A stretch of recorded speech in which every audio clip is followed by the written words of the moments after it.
नमस्कार, आदाब, सत श्री अकाल जी। कैसे हैं आपके हाल चाल जी? मैं आपकी दोस्त पल्लवी लेके आई हूँ एक नया वीडियो।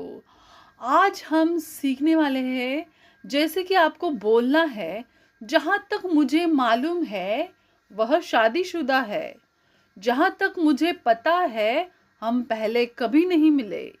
जहाँ तक मुझे मालूम है कि कोई गवाह नहीं है। ठीक है। ऐसे अगर वाक्य आपको बोलने हैं तो उसकी इंग्लिश कैसे होगी आज हम देखेंगे दोस्तों। तो बढ़ते हैं हमारे टॉपिक की तरफ बिना देरी किए। तो आपको बोलना है जहाँ तक मुझे मालूम है या पता है वह अभी सिंगल है। तो आप कैसे बोलेंगे?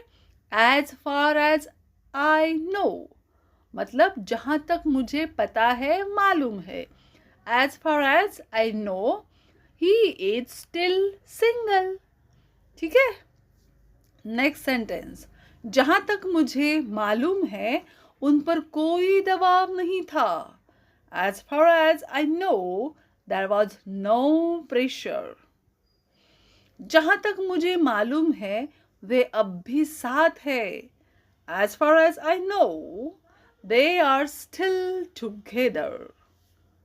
नेक्स्ट सेंटेंस, जहां तक मुझे पता है कोई साक्ष्य नहीं है, कोई गवाह नहीं है। As far as I know there is no evidence. जहां तक मुझे पता है वह विश्वसनीय है। As far as I know he is reliable. जहां तक मुझे याद है तुम्हारे पास एक कार थी।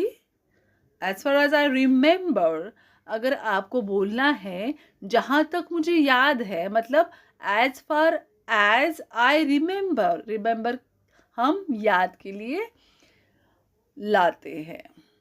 You had a car, so हम यूज करेंगे remember. As far as I remember you had a car.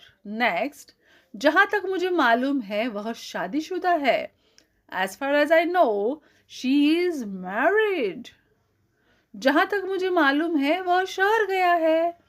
As far as I know he has gone to town. जहां तक मुझे मालूम है वह आज नहीं आ रहा है। As far as I know he hasn't coming today. जहां तक मुझे पता है हम पहले कभी नहीं मिले हैं। As far as I know met before. तो दोस्तों, आपको ये सेंटेंस कैसे लगे हमें ज़रूर बताइए। ऐसे ही और सेंटेंस या इंग्लिश सीखने के लिए सब्सक्राइब कीजिए हमारे चैनल को। Thanks for watching guys.